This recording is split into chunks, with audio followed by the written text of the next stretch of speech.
శుక్లాంబరధరం విష్ణుం శశివర్ణం చతుర్భుజం ప్రసన్నవదనం ధ్యాయేత్ సర్వ విఘ్నోపశాంతయే అని స్వామి వారికి నమస్కారం చేసుకుని ఇవాళ శివ పంచాక్షర నక్షత్రమాల స్తోత్రం చదువుకుందాము. ఇందులో మనకి 27 శ్లోకాలు ఉంటాయి. ఒక్కొక్క శ్లోకంలో 4 పాదాలు. ప్రతి పాదంలో మన ఆదిశంకర్ల వారు మన చేత నమశివాయ నమశివాయ నమశివాయ అనిపిస్తూ ఉంటారు.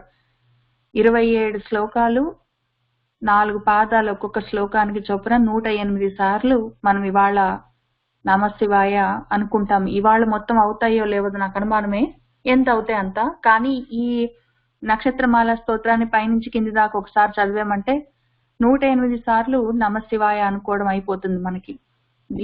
ఇటు జపం అయిపోతుంది, అటు మనకు జ్ఞానము వైపు జమ అయిపోతూ ఉంటుంది, ఇటువైపు మనకు ధ్యానం అయిపోతూ ఉంటుంది.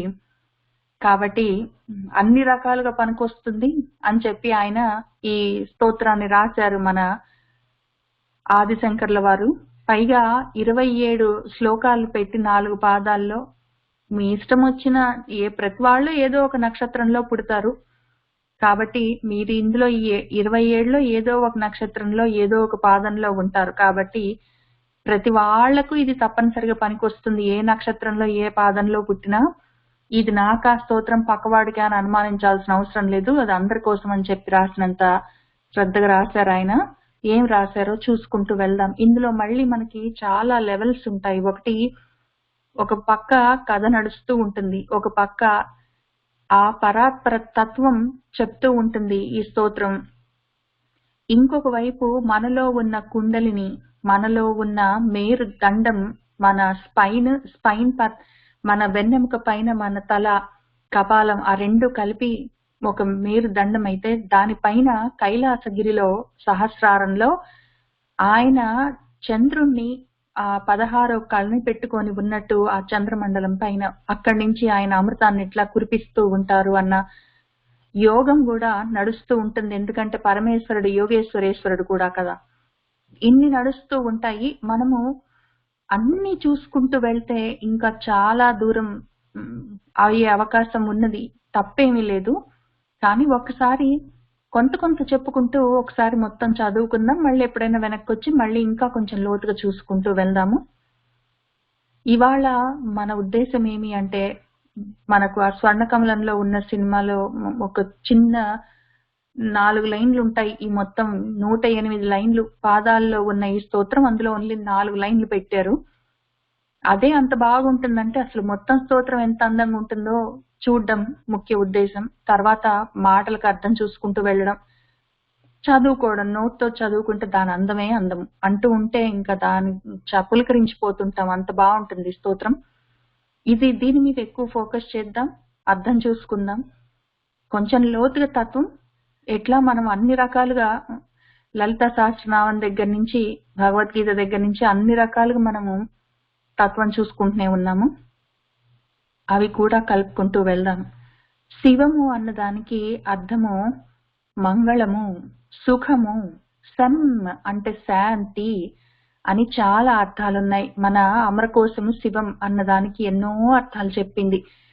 అమరకోశం ఇంకా ఈ శివానికి ఇంకొక చాలా అందమైన అర్థం కూడా చెప్పింది. అది ఎవరిలో అన్ని ప్రాణులు విశ్రమిస్తాయో ఆ స్థానం శివం అని చెప్పారు.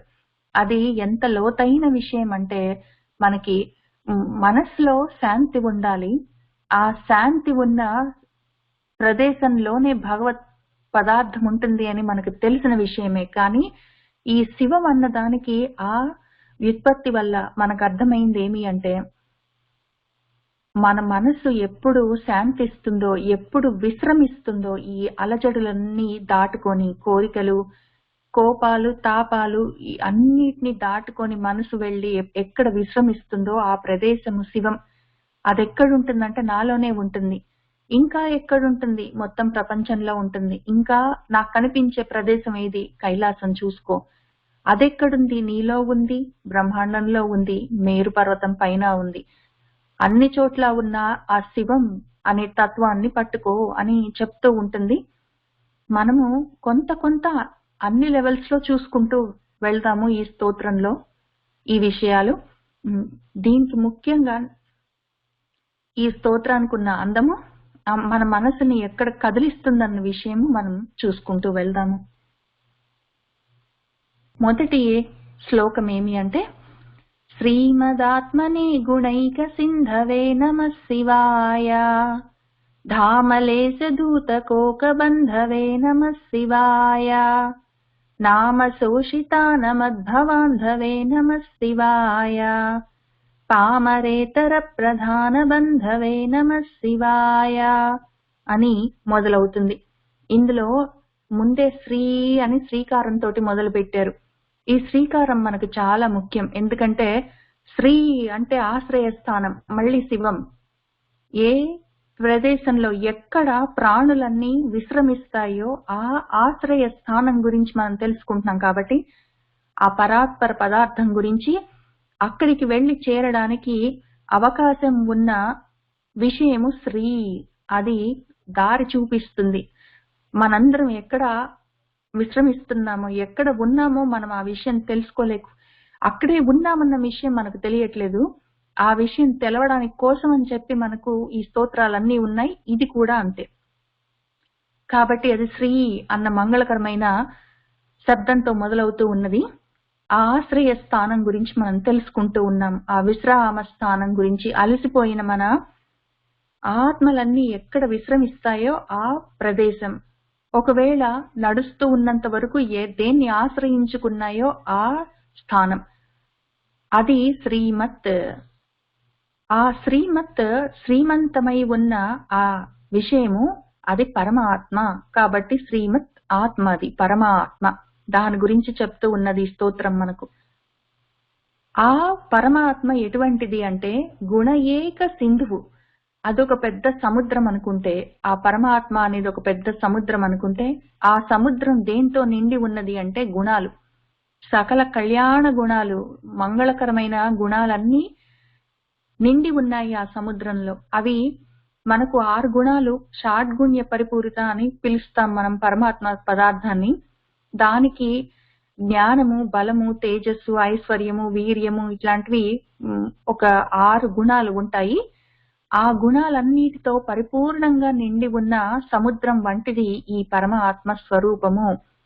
అవే కాక మంగళకరమైన పరమాత్మ గుణాలు ఇంకా చాలా ఉన్నాయని చెప్పుకుంటాం మనం. ఆయన దయ, ఆయన సౌశీల్యము, ఆయన ప్రేమ, ఆయనకు మన మీద ఉన్న వాత్సల్యము, ఇటువంటివన్నీ ఎన్నో గుణాలున్నాయి. అవి లేకపోతే మనల్ని కంటికి రెప్పలాగా కాపాడే అవకాశం ఉండదు. కాబట్టి అటువంటి గుణాలతో మాత్రమే నిండి ఉన్నది అది. వేరే అటువంటి మంగళకరమైన కళ్యాణ గుణాలు కాకుండా ఇంకేమైనా ఉన్నాయా అందులో అంటే ఏమీ లేవు. అవి మాత్రమే ఏక సింధవే. అటువంటి శ్రీమత్ ఆత్మ గురించి, ఆ పరమాత్మ పదార్థం గురించి చూసుకుంటున్నాము. అటువంటి తండ్రికి, ఆ శివాయ, శివుడికి నమః, నేను నమస్కారం చేసుకుంటున్నాను అని చెప్పుకుంటున్నాము. అందులో పైగా నమః అన్న దానికి ఈ మాట అందమే అందము. నమః అంటే నమస్కారం చేసుకుంటున్నాను అని ఒక అర్థము. నమః అంటే నా, నేను లేను అని. నమః, నేననేది ఇంక సపరేట్ గా ఇంకొకటి లేదు, ఉన్నదంతా ఒకటే అని చెప్పుకుంటూ ఉన్నాము. నువ్వు తప్ప నాకు ఇంకొకళ్ళు లేరు అని చెప్పడం ఇంటర్మీడియట్ స్టెప్. ఫస్ట్ స్టెప్ ఏమి అంటే నేనున్నాను, నువ్వున్నావని కనీసం గుర్తించడము. అంతా నేనే అనుకుని ఏదో గజాసురుల్లాగా, ఆ రకంగా అంధకాసురుల్లాగా మొత్తమే తమో గుణంతో నిండి ఉండకుండా, లేదా అహంకారంతో నిండి ఉండకుండా, మదంతో నిండి ఉండకుండా, ఉన్నది నేను ఒక్కడనే కాదు, నువ్వు కూడా ఉన్నావు, నీ వల్ల ఇదంతా నడుస్తూ ఉన్నది అని అర్థం చేసుకోవడం ఒక స్టెప్. తర్వాత చివరికి నేను నువ్వని ఇన్ని లేవు, ఉన్నది ఒకటే అని తెలుసుకోవాలి. కాబట్టి ఆ 3 స్టేజెస్ కి నమః అన్నది. ముందు నమః, నమస్కారము. నువ్వు ఉన్నావన్న విషయం నాకు తెలిసింది కాబట్టి నీకు నమస్కారం చేస్తున్నాను. రెండోది, నువ్వు ఉన్నావు, నీ చేత నేను నడిపించబడుతున్నాను కాబట్టి నిన్ను నేను నమ్మి ఉన్నాను.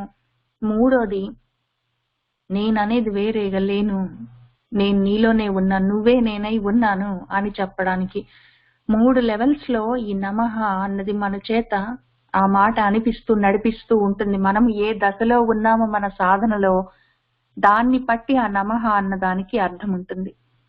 కాబట్టి శ్రీమదాత్మని గుణయేక సింధవే నమః శివాయ అని చెప్పుకుంటున్నాము. ఆయన ఎవరు అంటే ధామలేశ దూత కోక బంధవే. కాబట్టి ఆయన కోక బంధువు అంటే సూర్యుడు. సూర్యుడికి ఉన్న వెలుగులున్నాయి ధామములు. వాటి మొత్తం వెలుగులన్నీ ఎంత ఉన్నాయి అంటే మన తండ్రి ముందు లవలేశ మాత్రం చాలా తక్కువ. ఆ మొత్తం ఉన్న వెలుగులన్నీ మన శివయ్యలో ఉన్న వెలుగులతో పోల్చుకుని చూస్తే అవి కొంత మాత్రమే, అవి లవలేశం మాత్రమే. అంతకన్నా ఎంతో ఎక్కువ వెలుగులతో నిండి ఉన్న తండ్రి. కాబట్టి సూర్యుడి యొక్క వెలుగులని ఆయన యొక్క వెలుగులు జ్ఞానపు జ్యోతులు తోసి పుచ్చుతాయి, దూత పక్కకు తోసేస్తాయి. అటువంటి వెలుగులతో జ్ఞానం అనే ప్రకాశంతో చైతన్యం అనే వెలుగుతో నిండి ఉన్న తండ్రి ఆయనకి నమస్కారము. ధామలేశ దూత కోక బంధవే నమ శివాయ. తర్వాత నామ శోషితానమద్భవాంధవే. భవాంధవే, భవములు అనే అంధకారం ఒకటి ఉన్నది. నాకు పుట్టుకలు వెళ్ళిపోవడాలు, మళ్ళీ పుట్టడము, మళ్ళీ ఏదో విధంగా జీవితాన్ని నడిపించుకోవడం, మళ్ళీ వెళ్ళిపోవడం, ఇటువంటి భవములు పుట్టుకలు అనే ఒక అంధకారం ఉన్నది, చీకట్లు. ఆ భవములు పుట్టుకలనే చీకట్లలో నేను ఎందుకు వచ్చి పడ్డాను అంటే అవిద్య, మర్చిపోయాను నేను ఎవరు అన్నది. ఆ అంధకారం ఎట్లా పోతుంది అంటే నామము, నీ పేరు తలుచుకుంటే చాలు. శోషిత, ఈ మొత్తము ఈ అంధకారాన్ని నువ్వు శోషింపచేస్తావు, శుష్కింపచేస్తావు. కాబట్టి శోషితాన ఎట్లా, నీ నామము చాలు. నామ మాత్రంతోటే ఈ నాలో ఉన్న అంధకారాన్ని, ఈ పుట్టుకలనే నా కష్టాలని నువ్వు శోషింపచేస్తావు. అది ఎట్లా వస్తుంది అంటే నేను నమస్కారం చేస్తే చాలు, నీ పేరు తలుచుకుంటే చాలు. అప్పుడేమవుతుంది అంటే నా భవము అనే అంధకారము నీకు నమస్కారం చేస్తున్నంత మాత్రం చేత నామశోషిత ఊరు పేరు మాత్రం మిగిలిపోతుంది అంతే. నీ పేరు తలుచుకుంటే నాకున్న కష్టాలు పేరుకు మాత్రం మిగులుతాయి. ఏదో కష్టం ఉన్నట్టే ఉన్నది అనిపిస్తుంది, కానీ నాకు గుర్తు చేసుకుంటే కష్టం గుర్తే రాదు. ఆ పరిస్థితికి తీసుకెళ్లిపోతావు. శరీరం ఉన్నంత వరకు ఏవో కష్టాలు ఉంటాయి. శరీరానికి జ్వరమో దగ్గో ఏదో ఒకటి, చిన్నదో పెద్దదో, లేకపోతే మనసుకి కష్టాలు ఏవో ఒకటి వస్తాయి.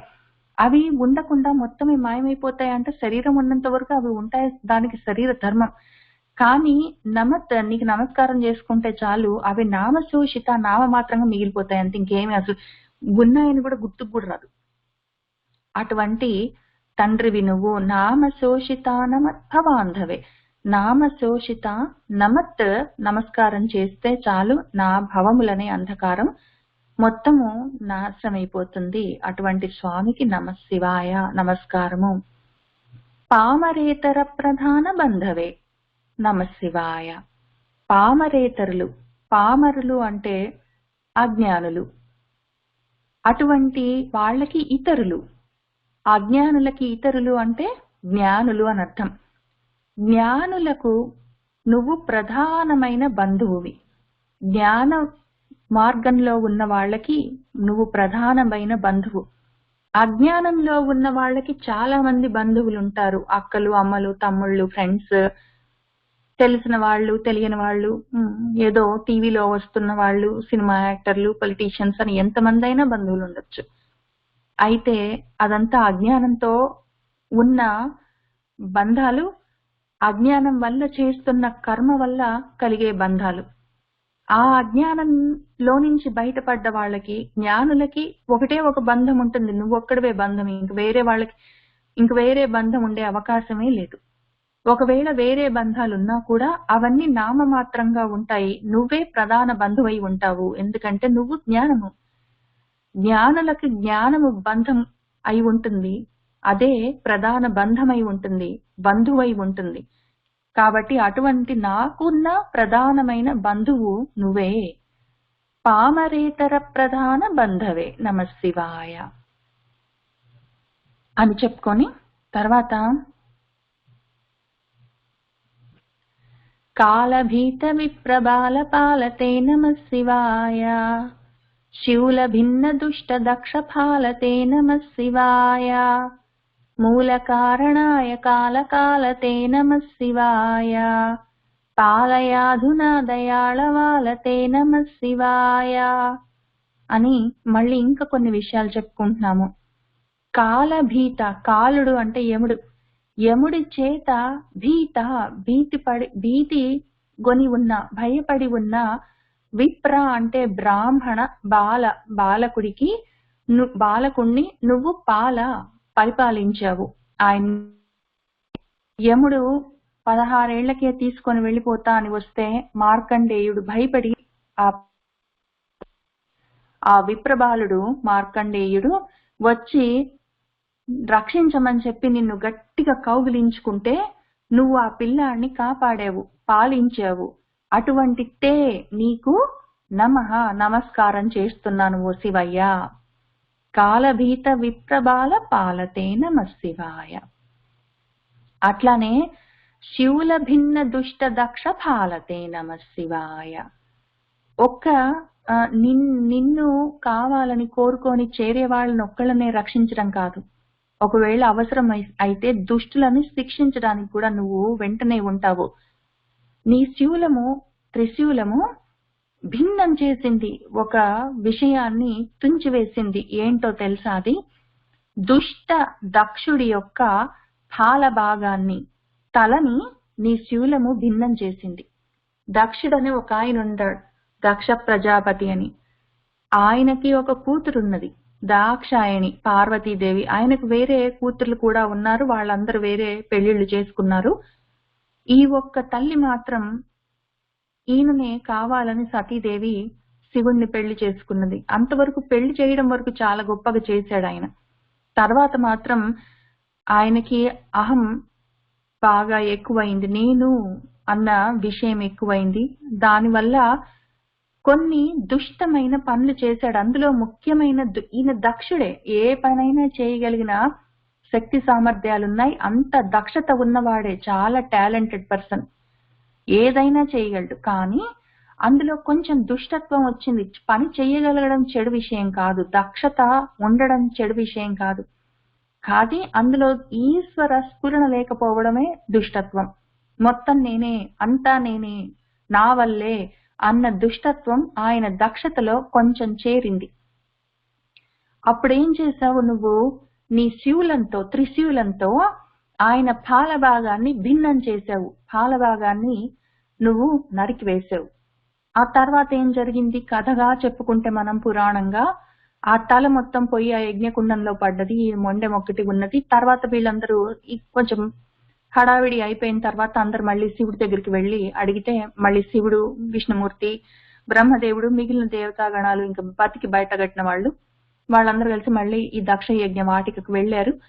అక్కడ మళ్ళీ దక్షుడు ఒరిజినల్ యజమాని కదా ఆ యజ్ఞానికి, కాబట్టి అక్కడ ఉన్న మేక తల తీసి ఈయనకు పెట్టారు. ఈయన తర్వాత ఈ యజ్ఞాన్ని సంపూర్ణం చేసుకున్నారు. అది వేరే విషయం. ఇక్కడ ముఖ్యమైన విషయం ఏమంటే, ఒకటి, ఆ దుష్టత్వంతో ఉన్న దక్షుడి యొక్క తలని తీసేశాడు. ఎందుకు అంటే అహంకారం ఎక్కడుంటుంది అంటే బుద్ధిలోనే ఉంటుంది. నేను అన్నది ఎక్కడుంటుందంటే నా ఆలోచనల్లో, నా అహంకారంలో ఉంటుంది, బుద్ధిలో. అది తీసేసి తర్వాత మళ్ళీ ఆయనకి మళ్ళీ ఇంకొకసారి అవకాశం ఇచ్చాడు. ఈసారి మళ్ళీ బాగుపడే అవకాశం. అది ఒక విషయం. రెండోది ఏమి అంటే పాల భాగాన్ని, ఇక్కడ స్పెసిఫిక్ గా మన ఆదిశంకర్ల వాళ్ళు పాల భాగం అని చెప్పాడు. ఎందుకంటే ఆ శూలం ఉన్నది కదా, ఆ శూలం ఏమి అంటే సత్వరజస్తమో గుణాలకి అది ప్రతీక. దాన్ని తీసేయడానికి ఉంటుంది ఆ శూలం. ఎన్నో రకాల త్రిపుటులను, అది స్థూల సూక్ష్మ కారణ శరీరాల దగ్గర నుంచి మొదలుపెట్టి ఎన్నో రకాల 3 మూళ్ళని తీసేయడానికి ఆ త్రిశూలం ఉంటుంది. ఇక్కడ స్పెసిఫిక్ గా దుష్టుడు, ఆయనకు దుష్టత్వం ఏమి అంటే ఈశ్వర స్ఫురణ లేకుండా అంతా నేనే అన్న అహంకారం ఎక్కువ అవడం వల్ల దక్షత ఉన్నా అది దుష్టత్వం వైపుకి వెళ్ళింది. కాబట్టి దాన్ని తీసేయడానికి ఏమి కావాలి అంటే ఆ పాల భాగంలో ఆజ్ఞా చక్రంలో జ్ఞానం ఉదయించాలి. కాబట్టి నీ శూలాన్ని ఆయన పాల భాగానికి పెట్టేసరికి అప్పుడేం జరిగింది అంటే ఆ కపాలంలో ఆ మొత్తం ఆ ఉన్న తలకాయ పోయి ఆ అంతకన్నా ముందున్న ఆ దుష్ట జ్ఞానం పోయి అజ్ఞానం పోయి తర్వాత సరైన జ్ఞానం వచ్చింది. కాబట్టి నీ శూలం మాకు తాకితే మా పాల భాగానికి మాలో అంతకన్నా ముందున్న తలకాయ ఏదో ఉంటుంది, అహంకారం, నేను అన్న స్ఫురణ, అది పోయి జ్ఞానం ఆ పాల భాగంలో ఉన్న ఆజ్ఞా చక్రం అనుకోండి లేదా జ్ఞాన నేత్రం అనుకోండి, అది తెరుచుకొని మళ్ళీ కొత్త తల కొత్త జ్ఞానంతో కొత్త ఆలోచనలతో మళ్ళీ బయలుదేరే అవకాశం ఉన్నది. అటువంటి అవకాశం ఇస్తావు నువ్వు. ఏదో చంపేయడం కోపంతో కక్షతోటి కాదు, అవకాశాలు మళ్ళీ మళ్ళీ ఇస్తావు. ఆ అవకాశం ఎట్లా ఇస్తావు అంటే మా పాల భాగంలో పాల నేత్రం తెరుచుకునేందుకు, జ్ఞాన నేత్రం తెరుచుకునేందుకు నువ్వు మాకు మళ్ళీ మళ్ళీ అవకాశం ఇస్తావు, ఆ సహాయం కూడా చేసి పెడతావు. శివుల భిన్న దుష్ట దక్ష పాలతే నమ శివాయ.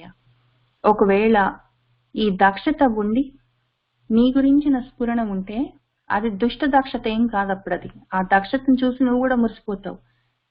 కానీ నేనే అంతా అనుకొని ముందు వెనక తెలియక పక్కన వాళ్ళని బాధ పెడుతూ ఉన్నప్పుడు మాత్రం అది దుష్టత్వం వైపుకు వెళ్తే దాన్ని మార్చి పాలభాగంలో మళ్ళీ ఆ జ్ఞానపు రేఖలు వెలిగేటట్టు చేస్తావు. అవసరమైతే ఉపాధి తీసేయడం లేదా జ్ఞానంతో బాగు చేయడం.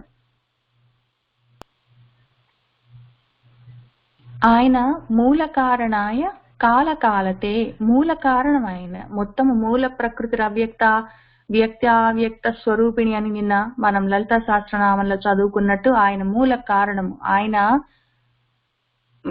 Actual source. అది మొత్తం అన్నిటికీ కారణం ఆయనే. మొత్తం ప్రకృతి కనిపించడానికి, మనకి ప్రకృతిలో నేను ఉండడానికి, ఆ తర్వాత అది నడవడానికి, సూర్యుడు నిలబడి ఉండడానికి, గాలి వీచడానికి, ప్రతిదానికి మూల కారణం. ఇవన్నీ ఎక్కడి నుంచి వచ్చాయి? ఆ మూల తత్వము ఆయనే. ఆయన కాలుడు, కాలుడికే యముడికే యముడు. ఆయన మూల కారణము. అంటే మూలము అంటే ఇక్కడ మెటీరియల్ కాబట్టి విశ్వం తయారు కావడానికి కావలసిన ముడి సరుకు ఆయనే మూల కారణం. ఆ ముడి సరుకు వల్ల ఈ వస్తువులు ఇన్ని రూపాలుగా నామాలుగా తయారైనప్పుడు ఆ ఆబ్జెక్ట్స్ అన్ని, ఆ మెటీరియల్ వరల్డ్ అంతా ఉండడానికి నిలబడి కాలం కావాలి. కాలం అనే ఇన్ఫ్రాస్ట్రక్చర్ లో ఆ మొత్తం ఆబ్జెక్ట్స్ నిలబడి ఉంటాయి. వాటికి కూడా ఆయన కారణము, కాలము. లేదా ఇక్కడ ఇంకొక అర్థం చూసుకుంటే ఆయన కాలుడికి యముడికే యముడు ఆయన. కాబట్టి అదేదో మన చిరంజీవి గారి సినిమా యముడికి నే మొగుడుని రాని ఆ టైప్ లో యముడికి ఆయన మొగుడు కూడా కాగలడు, అయి ఉన్నాడు. కాబట్టి ఆయన కాలుడు. ఇంకొక అర్థం ఏమి అంటే కాలానికి అతీతంగా ఉన్నవాడు. ఇంకొక అర్థం ఏమి అంటే కాలం అనే ఇన్ఫ్రాస్ట్రక్చర్ కి ఆయన కారణమై ఉన్నాడు. మూల కారణాయ కాలకాలతే నమ శివాయ. ఆయన పాలయాధునా దయాళవాలతే నమ శివాయ. పాలయ అంటే నన్ను పరిపాలించయ్యా తండ్రి. ఆదిన అంటే ఇప్పుడే, వెంటనే, ఇప్పటికిప్పుడు, ఏదో టైం తీసుకొని కాదు, ఇప్పటికిప్పుడు, ఇమ్మీడియట్లీ, ఇప్పటికిప్పుడు నన్ను పాలయ్య, పరిపాలించు, నేను ఇంకా ఆగను.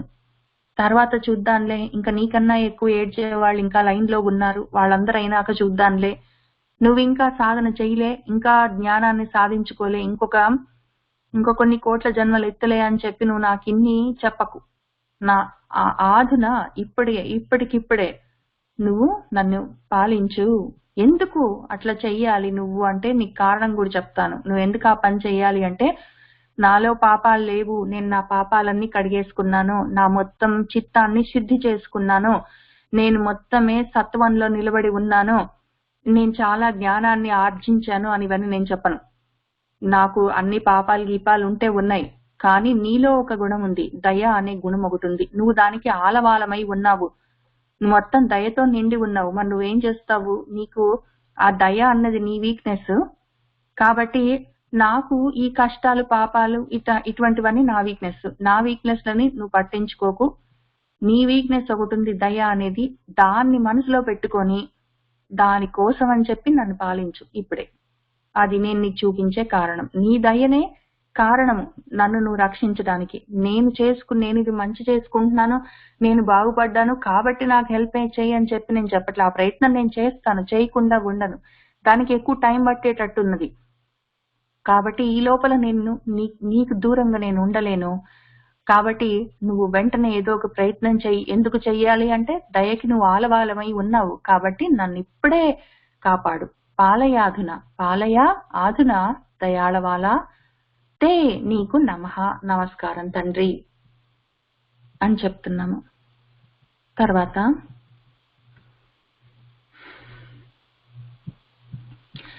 ఇష్టవస్తు ముఖ్యదాన హేతవే నమః శివాయ, దుష్ట దైత్య వంశ ధూమకేతవే నమః శివాయ, సృష్టి రక్షణాయ ధర్మసేతవే నమః శివాయ, అష్టమూర్తయే వృషేంద్రకేతవే నమః శివాయ అని చెప్పుకుంటున్నాము. ఇందులో ఇష్టవస్తు ముఖ్యదాన హేతవే, నాకు ఏవైనా ఇష్టమైన వస్తువులు ఉంటే అటువంటి వాటన్నిటికీ ముఖ్యంగా నువ్వు దానం చెయ్యడానికి నువ్వే కారణము.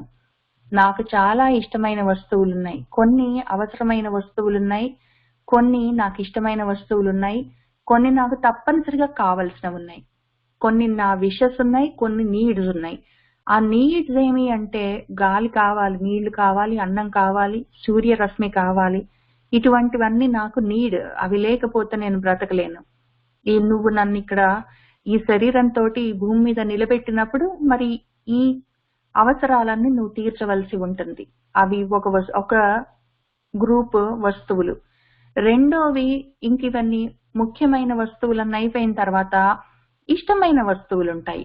ఆ ఇష్టమైన వస్తువులు ఏదో కారు కావాలి, ఇల్లు కావాలి, ఇట్లాంటివన్నీ ఉంటాయి. ముఖ్యమైనవి తిండి, తర్వాత ఇల్లు, ఏదో బట్టలు, ఇట్లాంటివన్నీ అవసరాలన్నీ తీర్చి ముఖ్యమైనవి. ఆ తర్వాత నాకు ఇష్టమైనవి కూడా ఇవ్వాలి. ఇవన్నీ ఇవ్వడానికి నువ్వే కారణం, హేతువు నాకు. ఈ విషయము నాకు గుర్తుంటే అంతా నా వల్లే జరిగింది అన్న అహంకారం పోతుందయ్యా. నాకు ఇష్టమైన వస్తువులు, నాకు ముఖ్యమైనవి, నాకు కావలసినవి, నేను కోరుకుంటున్నవి, ఇవన్నీ నువ్వు నాకు ఇవ్వాలి, వాటికి నువ్వే కారణం అని నేను కనిపెట్టాను. ఇవన్నీ నువ్వు నాకు ఇవ్వు అని నేను అడగట్లేదు, ఇవన్నీ నాకు ఇవ్వడానికి కారణం నువ్వే అని నేను కనిపెట్టాను. ఇప్పుడు నాకు ఆ విషయం అర్థమైంది.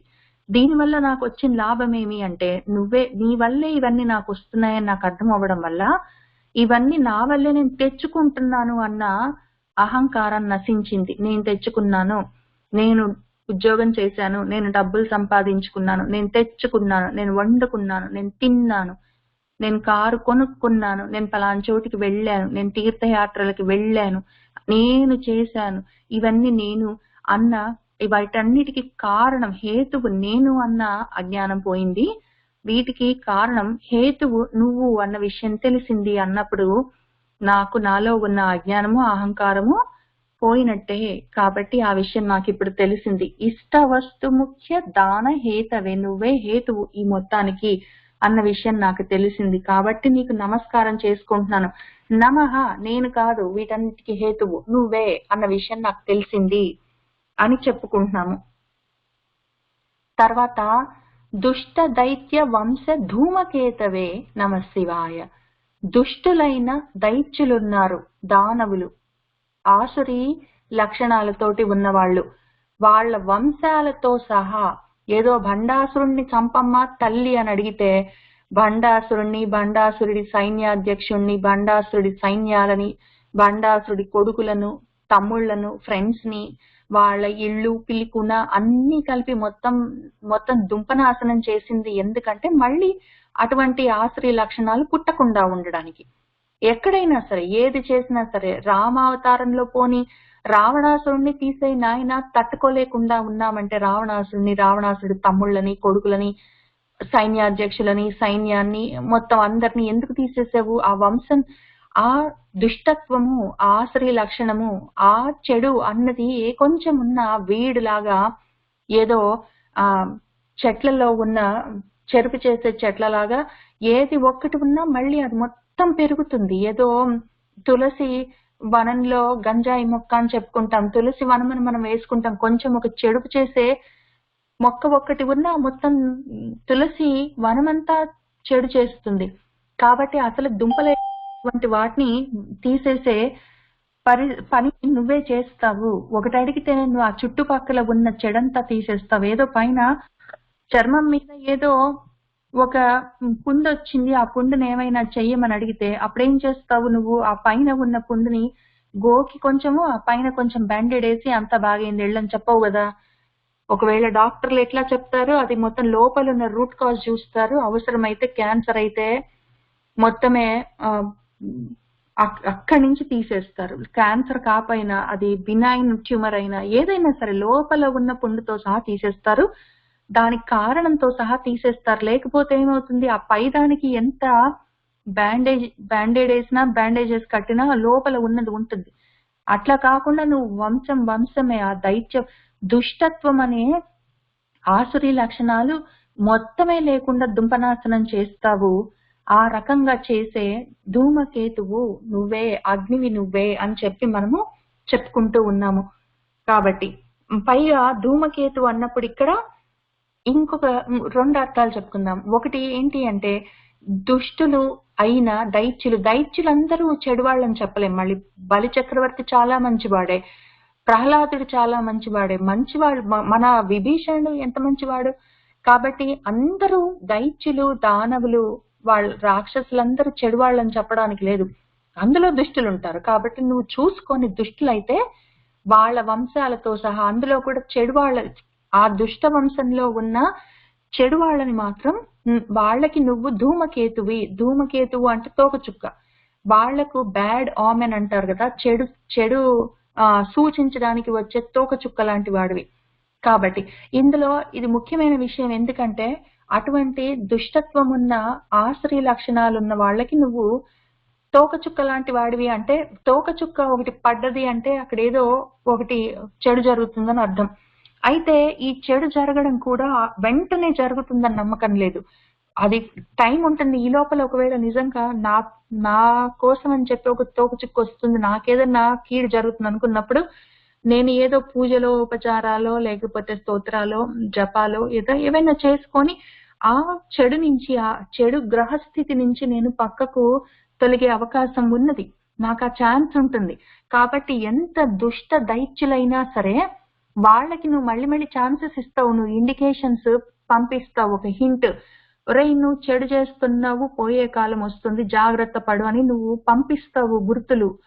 అయినా కూడా వాడు బాగుపడే అవకాశం లేకపోతే ఇంకా అప్పుడు తీసేయవలసి వస్తుంది. కాబట్టి దుష్టమైన దైత్యులకు వాళ్ళ వంశంతో సహా కలిపి నువ్వు ధూమకేతువు, నువ్వు ఆ తోకచుక్క లాంటి వాడివి, ఆ ఇండికేషన్ పంపిస్తావు.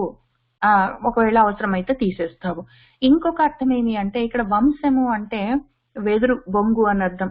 ఆ వెదురు ఒకవేళ వాటికి ధూమకేతు అంటే అగ్ని, ఆ వెదురుని మొత్తమే మొదలంతా తగలబెట్టడానికి ఈ అగ్ని ఎట్లా ఉంటుందో అట్లా దుష్ట దైత్యులకు అంటే ఆశ్రీ లక్షణానికి నువ్వు ఆశ్రీ లక్షణాలన్నీ వెదురు బొంగులాగా ఇంకా మొత్తం వనంలాగా పెరుగుతుంటే, జయ్యమని పెద్దగా అంత పొడుగు ఇంత దుబ్బులాగా పెరుగుతుంటే ఆ దుష్టత్వము, ఆ ఆశ్రీ లక్షణము, అటువంటి మొత్తము వంశము, ఆ వెదురు గుబురుకు మొత్తానికి నువ్వు అగ్నిలాగా ఉండి మొత్తమే మొదలంట తగలబెట్టేస్తావు.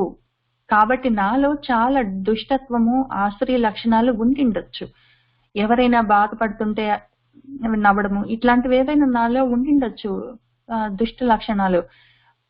అవి ఒకవేళ నాలో పెరుగుతూ ఉంటే, ఈ వెదురు పొదల్లాగా పెరుగుతూ ఉంటే అడవిలాగా, నువ్వే కొంచెం ఏమనుకోకుండా, శ్రమ అనుకోకుండా వాటికి నువ్వే అగ్ని శిఖవయ్యి మొత్తం మొదలంతా తగలపెట్టేయవా అని అడుగుతున్నాము. దుష్ట దైత్య వంశ ధూమకేతవే నమ శివాయ. సృష్టి రక్షణాయ ధర్మసేతవే నమః శివాయ. నువ్వు ఇదంతా ఎందుకు చేస్తావంటే సృష్టిని రక్షించడానికి. ఈ దుష్టత్వము, దైత్యత్వము, ఆశ్రీ లక్షణము ఇదంతా ఏం చేస్తుంది అంటే సృష్టిని పాడు చేస్తుంది.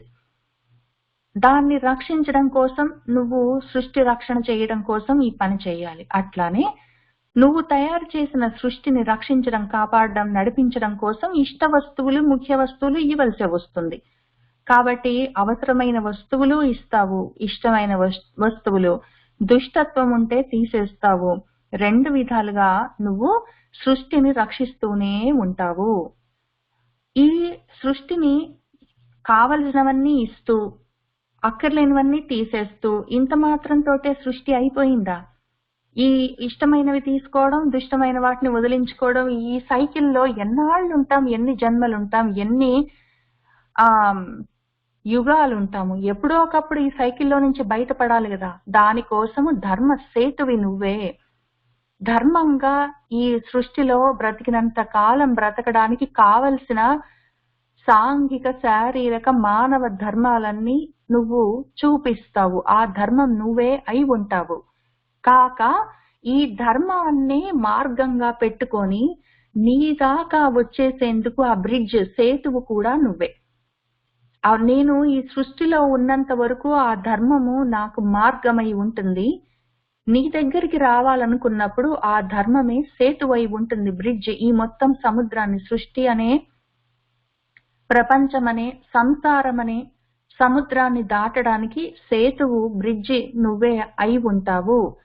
అది కూడా ధర్మంతోటే. భగవద్గీత అవసరమైతే సృష్టిలో నేను బ్రతకడానికి నువ్వు మానవ ధర్మాలన్నీ నువ్వే అయి ఉంటావు. శారీరక ధర్మాలు, ప్రకృతి ధర్మాలన్నీ నువ్వే అయి ఉంటావు.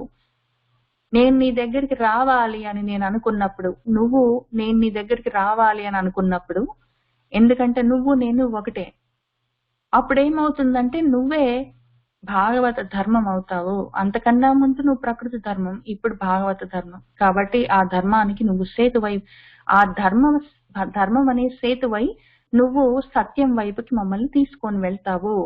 ఈ అసత్ పదార్థమైన ప్రకృతిలో నుంచి సత్పదార్థం దాకా మమ్మల్ని చేర్చే ధర్మం అనే సేతువు నువ్వే. సృష్టి రక్షణాయ ధర్మసేతవే నమః శివాయ. అష్టమూర్తయే వృషేంద్రకేతవే నమః శివాయ. అష్టమూర్తివి నువ్వు. 8 మూర్తులుగా ఉంటావు. ముఖ్యంగా 33 తత్వాలు ఉంటాయి ప్రకృతిలో. మనల్ని నడిపిస్తూ ఉంటాయి, మనకు కావలసినవి అందచేస్తూ ఉంటాయి. అందులో ముఖ్యమైనవి 8 మూర్తులు. మన భాగవతము 33 తత్వాలు, 24 తత్వాలు, 27 తత్వాలు అని, 24 తత్వాలు, 25 అని, అవి చాలా తత్వాలని లెక్క రాసి చూపించింది. అందులో కూడా మళ్ళీ ఇంకా అతి ముఖ్యమైనవి చూస్తే 8 తత్వాలు ఉన్నాయి. ఆ 8 తత్వాలు ఏమి అంటే, ప్రకృతిలో మనకు ఉన్న పంచభూతాలు, ఏదో ఆకాశం, భూమి, అగ్ని, నీళ్లు, గాలి, ఆ 5 కాక సూర్యుడు, చంద్రుడు, పరమాత్మ అని 8 మూర్తులుగా ఈ ప్రకృతి ఉంటుంది. అది నాలో ఎన్ని విధాలుగా ఉంటుందంటే మళ్ళీ 8 మూర్తులుగా ఉంటుంది. నాలో పంచభూతాలు ఉన్నాయి. ఈ ఆకాశము, గాలి, నీరు, నిప్పు, తర్వాత భూమి, పృథివీ, ఈ 5 కాక మనస్సు అనే చంద్రుడు, బుద్ధి అనే సూర్యుడు, నేను ఆత్మ. ఈ 8 మూర్తులుగా నువ్వు ఎక్కడ పడితే అక్కడ ఉన్నావయ్యా, చూడ్డమే నాకు రావట్లేదు. ఆ అష్టమూర్తులుగా ఉన్న తండ్రి నీకు నమస్కారము.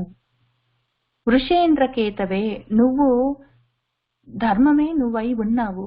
పైగా ధర్మాన్ని అధిష్ఠించి ఉన్నావు. ధర్మము ఇటువైపు ప్రాణులకి కావలసిన ధర్మమా, అటు ఆత్మకు కావలసిన ధర్మమా అన్న ధర్మాలన్నీ నిన్ను ఆధారం చేసుకొని ఉన్నాయి. వాటిని అధిష్ఠించి ఉన్నావు నువ్వు. వృషము అంటే ధర్మం.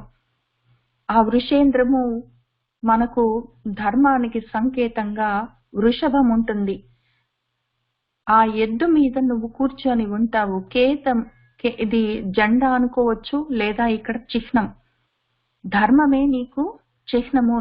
నిన్ను గుర్తించాలంటే దారి ఏమి, నీకు గుర్తు ఏమి అంటే ధర్మమే నువ్వు. కాబట్టి ధర్మం ఏదో అని చూసుకుంటే అది నువ్వే అని తెలుస్తుంది. అటువంటి తండ్రి నీకు నమస్కారము అని చెప్పుకున్నాము. తర్వాత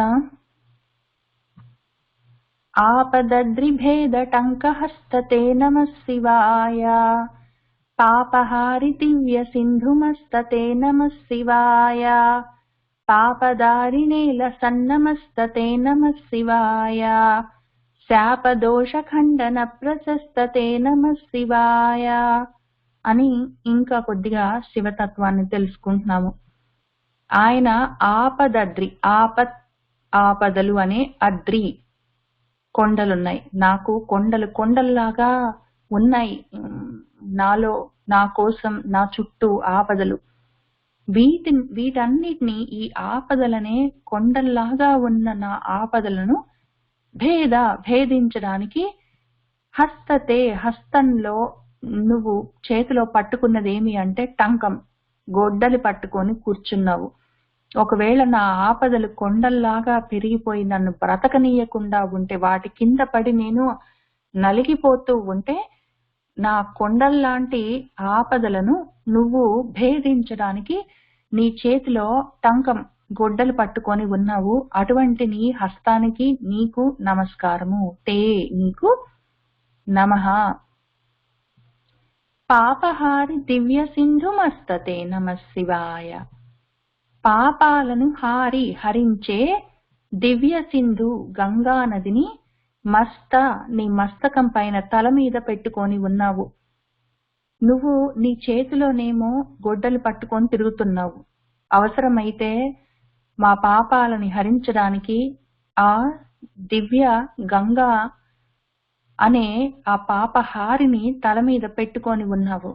ఏది అవసరమైతే అది ఎప్పుడు కావాలంటే అప్పుడు ఒక్క దానికోసం అని చెప్పి నువ్వు వెయిటింగ్ చేయవు. ఏదో విధంగా నా పాపాలని, ఆపదలని, కష్టాలని, దోషాలని తీసేయడానికి నువ్వు రెడీగా ఉంటావు.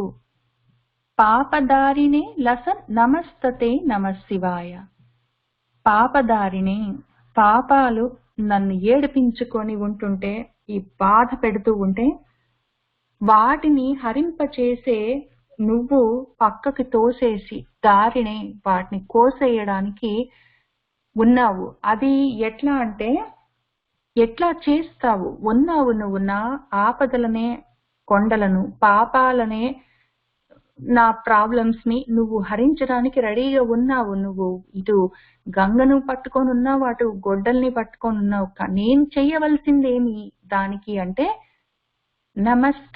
నమస్కారం చేయాలి. నమస్కారం చేస్తే అప్పుడు ఆ నమస్కారపు లసత్ కదులుతూ, నేను ఒకవేళ నేను కదులుతూ ఉన్నంత వరకు, నేను చేయగలిగినంత వరకు నీకు నమస్కారం చేస్తే నాకున్న పాపాలని నువ్వు పక్కకు తోసేస్తావు దారినే. కాబట్టి నీకు నమస్కారం చేస్తున్నాను. పాపదారినే లసన్ నమస్తతే నమః శివాయ అని చెప్పుకుంటున్నాను. తర్వాత శాపదోష ఖండన ప్రశస్తతే. శాపదోషాలు, నాకు శాపాలున్నాయి, ఏదో శాపం వల్లే మళ్ళీ పుట్టుకలన్నీ వస్తూ ఉన్నాయి ఒకదాని తర్వాత ఒకటి. పైగా నాలో దోషాలున్నాయి, క్లేశాలు, నాలో అజ్ఞానం, అవిద్య, కోపము, ద్వేషాలు, ఏవో ఇటువంటివన్నీ చాలా పెట్టుకున్నాను. ఈ శరీరం నేనే అని నిశ్చయించుకొని కూర్చున్నాను. అది దోషంలో ఎంత పట్టుకొని ఉన్నదంటే ఆ పాపము నన్ను వదిలిపెట్టకుండా ఉన్నది. అటువంటి నా శాపాలు, అజ్ఞానం అనే శాపము, దోషాలనే ఆ అవిద్య, వీటన్నిటిని నువ్వు ఖండించి పారేసే శక్తి నీకు ఉన్నది అని ప్రశస్త. అందరూ చాలా గొప్పగా ప్రశంసిస్తుంటారు. అయ్యా నీకంత ప్రసిద్ధి ఉంది, అందరూ ఓ ఆయనండి, శివుడండి, ఆయన చేతిలో ఒక గొడ్డలి ఉన్నది, ఆయన చేతిలో కావాలంటే అగ్ని ఉన్నది, కానీ పాపాలని కాల్చి బూడిద చేయడానికి, అవసరమైతే ప్రక్షాళన చేయడానికి, క్లెన్సింగ్ చేయడానికి గంగాదేవి కూడా ఉన్నది అని చెప్పి అందరు గొప్పగా చెప్పుకుంటారు. నా శాపాలు, దోషాలు, పాపాలు, ఆపదలు, వీటన్నిటిని ఖండనం చేసే శక్తి నీకున్నదని అందరు గొప్పగా ప్రశంసిస్తుంటారు. శంస అంటే అనడం, ప్రశంస అంటే చాలా గొప్పగా అంటూ ఉంటారు అందరు, నేను వింటూ ఉంటాను. కాబట్టే నేను నిన్ను అడుగుతున్నాను. అటువంటి నీకు తే నమః, నమస్కారం చేస్తున్నావు శివ అని చెప్పుకుంటున్నాము. తర్వాత వ్యోమకేశ దివ్య భవ్య రూపతే నమః శివాయ, హేమ మేధినీధరేంద్ర చాపతే నమః శివాయ, నామ మాత్ర దగ్ధ సర్వ పాపతే నమః శివాయ, కామనైకతాన హృద్దురాపతే నమః శివాయ అని చెప్పుకుంటున్నాం. ఇందులో వ్యోమకేశ మొత్తము వ్యోమం, ఆకాశం ఒక్కటే కాదు, స్పేస్. వ్యోమం అంటే ఆ మొత్తం స్పేస్ అంతా నీ కేశపాశములు, అంటే నీ కేశములే మొత్తం స్పేస్ అయితే నీ ముఖము, నీ కంఠము, నీ భుజాలు, నీ ఛాతి, నీ నడుము, నీ కాళ్ళు, నీ మోకాళ్ళు, నీ పాదాలు, ఇవన్నీ ఇంకా ఎంత ఉండి ఉంటాయి. అంతటి స్వరూపమా తండ్రి నీది. ఎంతటి దివ్యమైన, దివ్ అంటే వెలుగుతూ ఉన్న, భవ్యమైన, చాలా అందమైన, గొప్పదైన రూపమే నీది. ఓహో, నీ జుట్టు మొత్తము ఈ వ్యోమమై ఉంటే, స్పేస్ అంతా నీ జుట్టు వరకే సరిపోయిందంటే మిగిలిన నీ బాడీ పార్ట్స్ అన్ని కావాలంటే ఇంకా ఎంత పెద్దగా ఉంటుందయ్యా నీ శరీరము. నువ్వెంత గొప్పవాడివి, అసలు ఊహించడానికే కష్టంగా ఉన్నది నీ దివ్య రూపము, నీ సర్వమంగళకరమైన విశ్వరూపము, విరాట్ రూపము. అది దివ్యంగా భవ్యంగా ఉన్న నీ రూపానికి తే నీకు నమస్కారము అని స్వామి యొక్క విశ్వరూపాన్ని మనసులో ధ్యానం చేసుకుంటాం. మీనగారు వ్యోమ అంటే ఏంటంటే, వ్యోమకేశ అంటే వ్యోమము అంటే ఆకాశం, స్పేస్, అంతరిక్షం. కేశములు అంటే జుట్టు. ఓకే. ఇంకొక విధంగా చెప్పుకుంటే వ్యోమము అంటే ఆకాశం అనుకున్నాం కదా, ఆకాశముతో మొదలైన పంచభూతాలన్నీ, ఈ పంచభూతాలతో నిండి ఉన్న నా శరీరము ఇంద్రియాలతో కలిసి ఉన్నది. కాబట్టి వ్యోమకములు అంటే నా ఇంద్రియాలు అనుకుంటే వాటికి ఈశ్వరుడై ఉన్నవాడు. కాబట్టి ఆయన వ్యోమకేశుడు, నా ఇంద్రియాలకి ఈశ్వరుడై ఉన్నవాడు. వ్యోమకేశుడు అన్న, ఋషికేశుడు అన్న ఈ నామాలన్నిటికీ అదే అర్థము. హేమము అంటే బంగారము, మేధినీధరము అంటే ధరాధరము, ధరాధరేంద్రము అంటే కొండలు, బంగారు కొండ, బంగారు కొండ అంటే మేరు పర్వతము, మేరు పర్వతాన్ని చాపంగా పెట్టుకున్న తే నీకు నమస్కారము. ఎప్పుడు పెట్టుకున్నాడు ఆయన మేరు పర్వతాన్ని బాణంగా? ఎప్పుడు పెట్టుకున్నాడంటే త్రిపురాసుర సంహారం సమయంలో. 3 అసురులు ఉన్నారు, ఆసురీ లక్షణాలు మూడు నాలో ఉన్నాయి. అవి సత్వరజస్తమో గుణాలని. సత్వం కూడా రజస్తమో గుణాలతో కలిసి ఉంటే ఆ సత్వగుణం కూడా బ్యాడ్ ఫ్రెండ్స్ తోటి ఉన్నప్పుడు నేను ఎంత మంచిదాన్నైనా నాకున్న ఫ్రెండ్స్ చెడు అయినప్పుడు మరి నేను కూడా అదే కేటగిరీలో ఉంటాను. ఈ రెండింటిని, చెడు ఫ్రెండ్షిప్స్ ని, ఈ తమో గుణాన్ని రజో గుణాన్ని వదిలించుకుంటేనే నేను కూడా పోయి మిగిలిన సత్వగుణాలతో మాత్రమే ఉంటేనే మరి నేను కూడా శుద్ధ సత్వంలో ఉంటాను. కాబట్టి ఈ రకంగా ఈ త్రిపురాలు ఉన్నాయి. ఈ త్రిపురాలు ఉత్త సత్వరజస్తమో గుణాలే కాదు, అన్నీ ఉన్నాయి. నాకున్న 3 శరీరాలు, స్థూల సూక్ష్మ కారణాలు, నాకున్న 3 కాలాలు, నాకున్న 3 అవస్థలు, జాగృత్ స్వప్న సుషుప్తి, అట్లా 3 మూళ్ళు ఎన్ని ఉన్నాయో అవన్నిటినీ నేను పురాల్లాగా వేసుకొని శరీరం, మళ్ళీ పురం అంటే శరీరము. కాబట్టి త్రిపురం అంటే 3 శరీరాలు, స్థూల సూక్ష్మ కారణాలనే 3 శరీరాలు నా ప్రాణం తీస్తున్నాయి. వాటిని ఒక్కసారే తీసేయాలి. అందులో ఒకటి తీసి ఇంకొకటి ఉందంటే మళ్ళీ అవి ఇంకోటి పుడుతూనే ఉంటుంది. ఒకటి తీస్తే మిగిలిన 2 అణిగిపోయే అవకాశం లేదు. ఏదో స్థూల శరీరాన్ని, నా మీనా అన్న శరీరాన్ని పడేస్తే అక్కడితో అయిపోయిందని చెప్పడానికి లేదు. నేను లిబరేట్ అయిపోయాను, నాకు ముక్తి లభించింది, నేను ఇంకా వెళ్ళిపోవచ్చు, ఆత్మగా నిలబడొచ్చు అంటే అయ్యే అవకాశం లేదు. ఇంకా 2 ఉన్నాయి. కాబట్టి అన్నిటిని ఒక్కటేసారి తీసేయాలి, స్థూల సూక్ష్మ కారణాలని, నా పురాలని. అందుకోసం అని చెప్పి ఆయన ఒక పెద్ద బాణం తీసుకొని వచ్చాడు. ఆ బాణం ఏమి? చాపము. ఆ చాపం అంటే విల్లు. ఆ చాపం విల్లు ఏం చేసుకొని వచ్చాడు అంటే ఈ పెద్ద మేరు పర్వతాన్ని ఒక విల్లు లాగా తయారు చేసుకున్నాడు. దానికి అది ఆ వాడడానికి వీలుగా మొత్తం భూమిని రథంగా చేసుకున్నాడు. ఈ వింటికి నారిగా ఆయన వాసికిని పెట్టుకున్నాడు. దానికి బాణంగా శ్రీ మహావిష్ణువునే పెట్టుకొని వదిలాడు. అప్పుడు ఈయన శివుడు వదిలితే ఆ శ్రీ మహావిష్ణువు వెళ్లి బాణంగా ఆ త్రిపురాలని ఒక్కటేసారి ఆయన కూల్చేశారు. అంత పని చేయాల్సి వచ్చింది. అది కొంచెం చిన్న చితకా పని కాదు. నాకున్న త్రిపురాలని, నాలో ఉన్న ఈ గుణాలని, నాలో ఉన్న అవస్థలను, నాలో ఉన్న కాలాలను, నాకున్న ఈ మొత్తం సెటప్ ని తీసేయాలి అంటే ఇటు శివుడు అటు విష్ణువు హరిహరులు ఇద్దరూ దిగి రావాల్సి ఉంటుంది. ఒక్కళ్ళతో ఒక్క చిన్న విషయం కాదు, హరిహరాదులు మొత్తం వస్తే గాని నా అవతారాన్ని బాగు చేసే అవకాశం లేదు. అంత పని కూడా పాపం నువ్వు చేస్తావయ్యా నా కోసం తండ్రి. హేమ మేధిని ధరేంద్ర చాప తే నీకు నమస్కారం. పైగా అది కథ పురాణము నా ప్రాబ్లము కాక ఇక్కడ వ్యోమకేశము మొత్తం అంతరిక్షమే నీ కేశాలంటే నువ్వు ఎంత స్వరూపమై ఉన్నావు. దివ్యమైన భవ్యమైన నీ విరాట్ రూపం గురించి చెప్పుకుంటున్నప్పుడు నీ చేతిలో ఉన్న చాపము, నువ్వు పట్టుకున్న విల్లు, అంత పెద్ద మేరు పర్వతాన్ని నువ్వు విల్లులాగా పట్టుకున్నావంటే నీవెంత గొప్ప స్వరూపం తండ్రి, నీకు నమస్కారము. నామమాత్ర దగ్ధ సర్వపాపతే నమశివాయ. మొత్తం సర్వ పాపాలు నీ నామం మాత్రంతో, నీ పేరు ఉచ్చరిస్తే చాలు నాకున్న సర్వ పాపాలు దగ్ధమైపోతాయి తండ్రి. కాబట్టి అటువంటితే నీకు నమస్కారము. కామన ఏకతాన హృత్ దురాపతే నమశివాయ. ఇందులో చాలా ఒక అందమైన అందం ఉంటుంది. మన శంకర్ల వారు అక్కడక్కడ ఇటువంటి చమక్కులు చూపిస్తూ ఉంటారు. ఆయన అంటే నాకు ఇంత ముద్దు రావడానికి ఇది ఒక కారణం. కామన అంటే కోరికలు. కోరికలు అనే ఏకతానం. ఏకతానం అంటే మీరు వినే ఉంటారు. ఏకతానం అంటే రాగం. అది ఒక రకమైన రాగం లక్షణం ఆ ఏకతానం.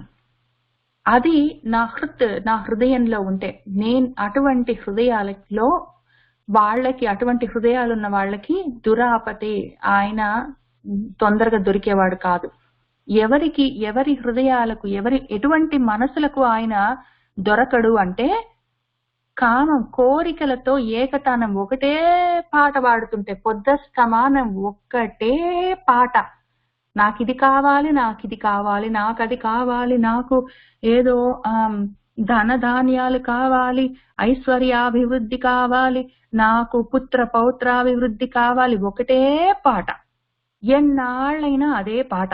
అదే పాట పాడే హృదయాలకి ఆయన దొరకడు, ఇంకెళ్ళు అని చెప్పారు మన శంకర్ల వారు.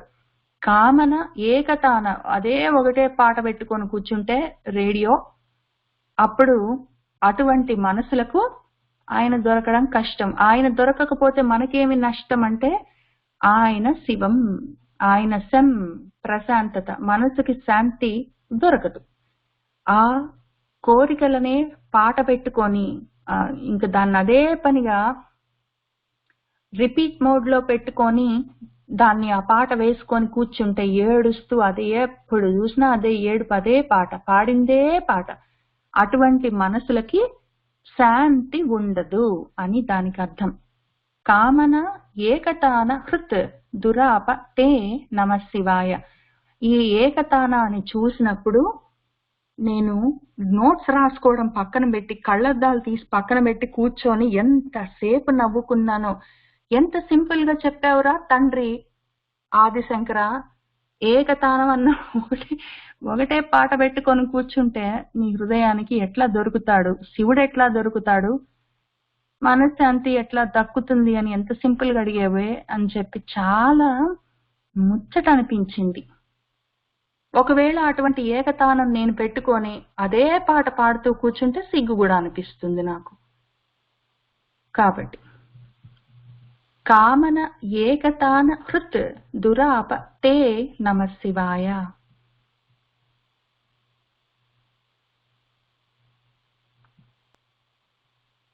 తర్వాత శ్లోకం. బ్రహ్మమస్తకావళీ నిబద్ధతే నమః శివాయ, జిహ్మగేంద్రకుండల ప్రసిద్ధతే నమః శివాయ, బ్రహ్మణే ప్రణీత వేద పద్ధతే నమః శివాయ, జిహ్మకాల దేహదత్త పద్ధతే నమః శివాయ అని చెప్పుకుంటున్నాము. ఇందులో బ్రహ్మమస్తక ఆవళి, బ్రహ్మ దేవుడి యొక్క అటువంటి ఎన్నో బ్రహ్మల యొక్క మస్తకములు, ఆ తలలనే ఆవళి, ఆ సమూహము, ఆ లైన్ ని నువ్వు ఒకదాని వెనకాల ఒకటి నిబద్ధ కట్టుకొని ఆ మొత్తము మాలగా నువ్వు మెడలో వేసుకొని తిరుగుతున్నావయ్యా. అంటే ఏమి అంటే, ఒక బ్రహ్మదేవుడు ఉన్నాడు అంటే ఆయన 100 సంవత్సరాలు ఎన్నో కోట్ల యుగాలు జరిగిపోతూ ఉంటాయి.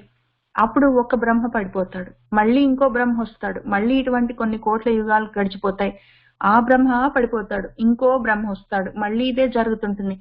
ఈ బ్రహ్మలందరివి నువ్వు తలకాయలు గుచ్చుకొని నీ మెళ్ళో వేసుకున్నావు అంటే ఎన్ని బ్రహ్మలు యుగాలు జరుగుతూ ఉంటే నువ్వు ఉన్నావు.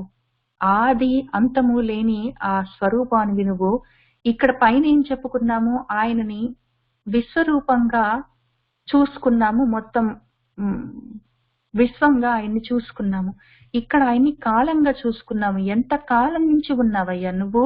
మొత్తము వ్యోమము, అంతరిక్షం అంతా, స్పేస్ అంతా నీ జటాజూటమైతే మిగిలిన శరీరం ఎంత పెద్దగా ఉంటుందో ఊహించుకోవడానికి కష్టంగా ఉంది తండ్రి. అంతటి విశ్వరూపానివి నువ్వు అని పైన చెప్పుకొని, ఇక్కడ ఇంతమంది బ్రహ్మలు వస్తూ ఉంటారు, పోతూ ఉంటారు, వాళ్ళందరి తలలు పడిపోయిన ప్రతి బ్రహ్మ తల నువ్వు తీసుకొని నిబద్ధం చేసి ఒక దారపోగుకి గుచ్చుకొని నువ్వు ఆ గుత్తిని మెళ్ళ వేసుకున్నావంటే నువ్వు ఎంతమంది బ్రహ్మలు వస్తూ ఉంటే వెళ్ళిపోతూ ఉంటే నువ్వు అక్కడికి ఉన్నావు. ఎంత కాలంగా ఉన్నావు నువ్వు అని ఈ కాల స్వరూపంగా ఆయన్ని మనము కాలస్వరూపంగా, కాలాతీత స్వరూపంగా, ఆది అంతము లేని పదార్థంగా చూసుకుంటున్నాం ఇక్కడ.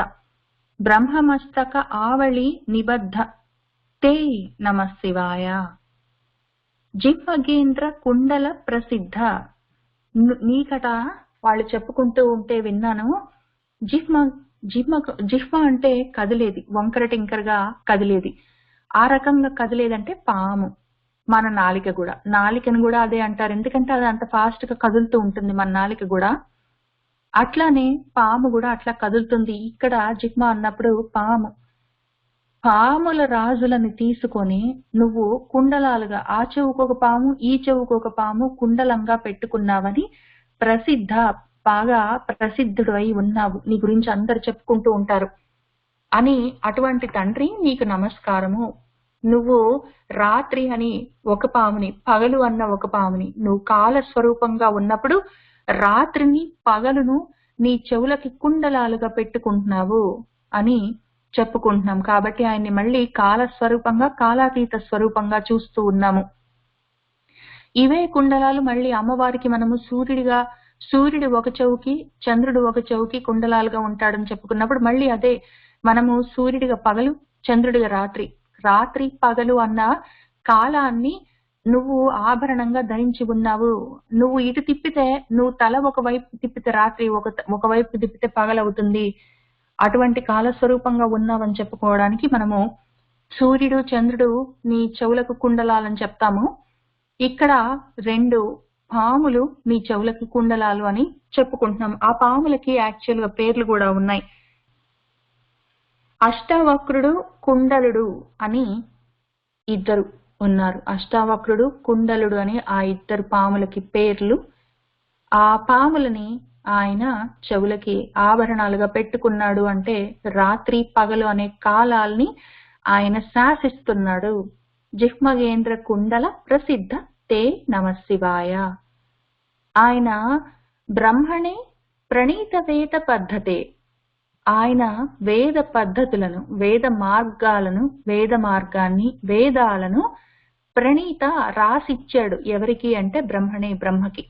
బ్రహ్మ కోసం అని చెప్పి ప్రతిసారి ఒక బ్రహ్మగారు పడిపోయి ఇంకొక బ్రహ్మగారు వచ్చినప్పుడల్లా ఆయనకు కావలసిన వేద పద్ధతులను ప్రపంచ ప్రాణులను ఎట్లా తయారు చేయాలి, ఏమి చేయాలి.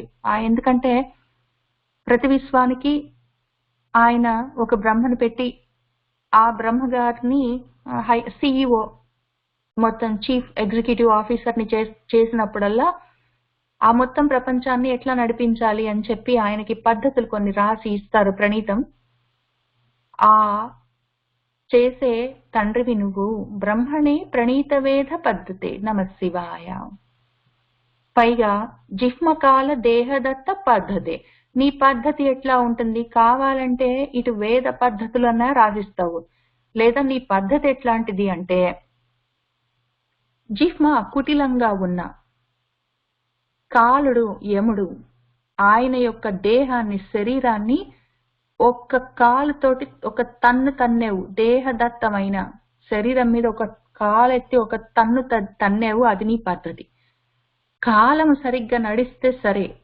అది నువ్వు ఈ వేద పద్ధతుల్లో రాసినట్టు కాకుండా కొంచెం అటు ఇటుగా కాలం నడిస్తే అటువంటి కాలానికి ఆ కుటిలమైన కాలం. ఇక్కడ కుటిలమైన అన్నప్పుడు జిహ్మ అన్నప్పుడు వంకర తింకరగా ఉన్నది అన్నప్పుడు పామని చెప్పుకున్నాము. ఇక్కడ జిహ్మ అన్నప్పుడు కుటిలంగా ఉన్న కాలము ఒకవేళ ఉంటే దాని దేహాన్ని శుద్ధి చేసే పద్ధతి నీదే స్వామి అని చెప్పుకుంటున్నాము. ఎందుకు అంటే ఆయన ఈ వేద పద్ధతుల్లో ఏం చెప్పాడంటే, ఒకవేళ పరమాత్మని నమ్మిన వాడుంటే, భక్తి మార్గంలో ఉన్న వాడిని నువ్వు ఎంతవరకు శాసించాలో అంతవరకు చెయ్యి. తర్వాత కాలాన్ని శాసించడం అనేది నీకు జాబ్ అయి ఉన్నా యముడిగా, యమము అంటే నియంత్రించడం, కాలాన్ని నియంత్రించడం అనే ఒక జాబ్ నీకు ఉన్నా కూడా ఒక్కొక్కసారి నా భక్తులు ఆ కాలాతీత స్థితికి వెళ్తారు. వాళ్ళని అప్పుడు నువ్వు నియంత్రించవలసిన అవసరం లేదు, నేను చేసుకుంటాను అని ఒక రూల్ రాసుకున్నప్పుడు నువ్వు అది సరిగా చూసుకోకుండా ఈ పని కూడా నాదే అని చెప్పి నువ్వు వెళ్ళిపోతే కుటిలంగా, నువ్వు బాగున్నంత వరకు నీలో శక్తి నేనే అయి ఉంటాను, నువ్వు బాగలేకపోయినా కూడా నీ శక్తి నేనే. కానీ నువ్వు సొంతంగా నిర్ణయాలు తీసుకుంటే దేహ శుద్ధి చేసే పద్ధతి కూడా నాదే అని చెప్తున్న తండ్రి నీకు నమస్కారము. జిహ్మకాల దేహదత్త పద్ధతే నమశివాయ అని చెప్పుకుంటున్నాము. తర్వాత కామనాశనాయ శుద్ధ కర్మణే నమశివాయ. సామగాన జాయమాన కర్మణే నమశివాయ. హేమకాంతి చాకచక్యవర్మణే నమశివాయ. సామజాసురాంగలబ్ధ చర్మణే నమశివాయ అని ఇక్కడ కర్మ, శర్మ, వర్మ, చర్మ అని 4 ఉన్నాయి. కర్మలు అంటే పనులు, శర్మము అంటే సుఖము, వర్మము అంటే కవచము, చర్మము అంటే శరీరం. చర్మము అంటే స్కిన్, చర్మం. వీటి గురించి ఏం చెప్తున్నారు శంకర్ల వారు చూద్దాము. కామనాశనాయ, కోరికలని, కాముడిని, ఇక్కడ కాముడు అంటే మన్మధుడిని నాశనం చేసిన వాడా.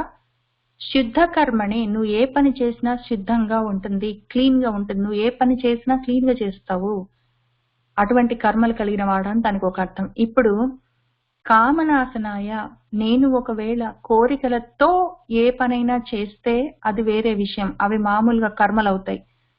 కోరికలతో కాకుండా నాకు ఇది కావాలి అన్న ఆకాంక్ష లేకుండా నేను ఏ కర్మలు చేసినా అవి సిద్ధ కర్మలు అవుతాయి, అప్పుడు అవి అకర్మలు అవుతాయి. అటువంటి సిద్ధ కర్మలు నన్ను అంటుకోవు, అప్పుడు నేను ఆ కర్మల్లో నుంచి బయటపడతాను. కాబట్టి అటువంటి కర్మలు చెయ్యాలి, సిద్ధ కర్మలు నేను చెయ్యాలి అంటే నాలో ఉన్న కామము నాశనం అయిపోవాలి, కోరికలు ఉండొద్దు. కర్మలు చేయవలసి వస్తే ప్రాణం తీసుకొని వచ్చి నేను పుట్టినప్పుడు ప్రాణిగా నేను చేయవలసిన కర్మలు ఉంటాయి. ఆ కర్మలని కోరికలతో కాకుండా నేను చేయవలసిన నా ధర్మము అనుకొని, ప్రారబ్ధము అనుకొని నేను చేసుకుంటూ వెళ్ళిపోతే కోరిక లేకుండా, అప్పుడు ఆ కర్మ నన్ను అంటుకోదు, అప్పుడు అది సిద్ధ కర్మ అవుతుంది. అటువంటి సిద్ధ కర్మలకి ఈశ్వరుడైన స్వామి నీకు నమస్కారము.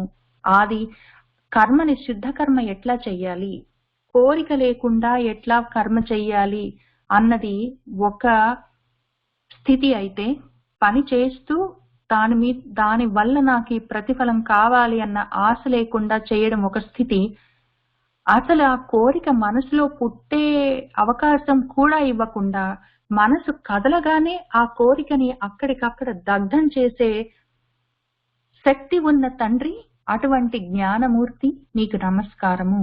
కామము, మన్మధుడు ఏదో మనసులో ఒక అలజడి సృష్టించడానికి బయలుదేరగానే ఆ అలజడి అల్లకల్లోలం దాకా పెరిగే అవకాశం నువ్వెక్కడిచ్చావు? ఏదో జరుగుతుంది అని చూసుకున్నావు, వెంటనే నీ జ్ఞానమనే అగ్నిలో ఆ ఆలోచనని దగ్ధం చేశావు. అంతటి శక్తి నాకివ్వు తండ్రి. నేను చేసే కర్మలు శుద్ధ కర్మలై అవి నన్ను అంటుకోకుండా, నన్ను బంధించకుండా ఉండే పరిస్థితికి నన్ను తీసుకొని వెళ్ళు. కామనాశనాయ శుద్ధ కర్మణే నమః శివాయ. సామగాన జాయమాన శర్మణే నమః శివాయ. సామగానము ఎవరైతే చేస్తూ ఉంటారో ఆ సామగానాలు వింటూ ఉంటే శర్మము అంటే సుఖము నీ మనసులో పుడుతుంది స్వామి. జాయమానము నీకు మేము సామగానాలు చేస్తుంటే అది వింటూ ఉంటే నీకెంతో సంతోషము అని దానికి అర్థం. పైగా సామగానం అన్నప్పుడు సమస్థితిలో ఉన్న మనసులో జన్మించేది ఏమి అంటే శర్మము, సుఖము, శాంతి. కాబట్టి సమస్థితిలో ఉన్న వాడికి మనసులో పుట్టేది శాంతి అని దానికి అర్థం. సామగాన జాయమాన శర్మణే, లేదా స్వామి సామగానాన్ని వింటూ ఉంటే నీకు మనసులో చాలా సుఖం కలుగుతుంది, నువ్వు చాలా సంతోషిస్తావు సామగానాన్ని వింటూ అని దానికి ఒక అర్థం.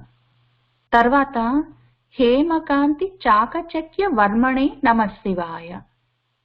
హేమం అంటే బంగారపు కాంతి, బంగారపు కాంతులతో చాకచక్యం చకచక మెరిసిపోతూ ఉన్న వర్మము అంటే కవచము ఉన్నవాడా వర్మణే అని చెప్తున్నాము. ఈ శర్మ వర్మణే శర్మణే ఇవన్నీ మళ్ళీ మనకు రుద్రంలో కూడా వస్తాయి.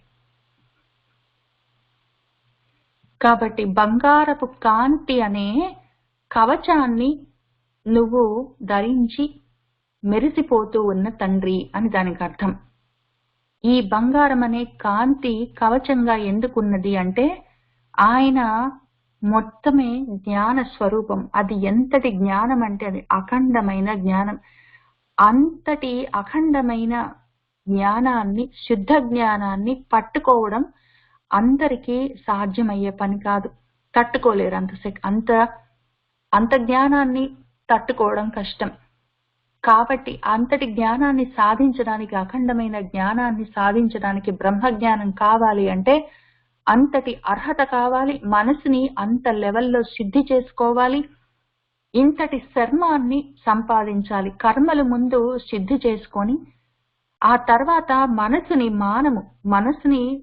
శర్మము అంటే శాంతితో ఉంచుకొని దాన్ని సామంతో సమత్వ స్థితిలో దాన్ని నిలబెట్టి ఉంచితే అప్పుడు కూడా ఆ జ్ఞానాన్ని తట్టుకోవడం కష్టం అవుతే ఒకవేళ అప్పుడు ఏం జరుగుతుంది అంటే అర్హత ఇంకా అప్పటికి రాకపోతే మానసికంగా, శారీరకంగా అన్ని రకాలుగా మనము సంసిద్ధమై ఉన్నప్పుడే ఆ బ్రహ్మ జ్ఞానం పట్టుబడుతుంది. అంతవరకు రాదు, అక్కడే ఉంటుంది కానీ తెలియదు. ఎందుకు తెలియకుండా ఉంటుంది అంటే ఆయన ఈ వర్మము కవచం వేసుకొని కూర్చున్నాడు. ఈ అవిద్య, మాయ అనే కవచం ఆయన చుట్టూ ఉంటుంది. ఆయనేమో జ్ఞానము. ఈ కవచాన్ని, ఈ మాయ అనే పొరని దాటితే కానీ ఆ జ్ఞానాన్ని చేరుకోవడం కష్టం. మనకు ఆశ ఉంటుంది. మనకు ఆశ ఉన్నంత చేత మనం అక్కడికి వెళ్ళిపోలేం కదా, వెళ్లే అవకాశం కూడా లేదు. పరమాత్మ అన్న ఆ అఖండ జ్ఞానాన్ని చేరుకోవాలి అంటే ఆ జ్ఞానం చేరడానికి మనకి మధ్యలో ఉన్న ఈ మాయ అనే వర్మం ఒకటి ఉన్నది, పొర.